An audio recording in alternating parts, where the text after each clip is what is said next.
If you're choosing between Tailscale and ZeroTier for secure networking, both excel at creating virtual private networks, but your needs simplicity or customization will decide the winner.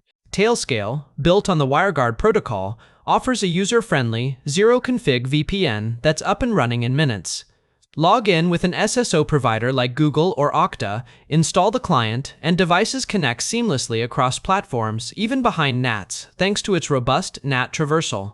It boasts end-to-end encryption, multi-factor authentication, and granular access controls, making it ideal for small teams or businesses needing corporate-grade security. Pricing starts free for 20 devices, with paid plans from 6 months for advanced features. However, it relies on Tailscale servers for coordination, which some self-hosters dislike. ZeroTier, using a custom protocol, provides a decentralized, peer-to-peer network with a free tier for 25 devices and paid plans from 10-month in-pods.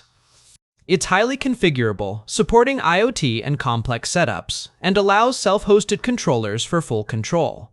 Its Layer 2 functionality mimics a LAN, but it lacks MFA and has a steeper learning curve. Choose Tailscale for ease and security. Pick ZeroTier for flexibility and self-hosting.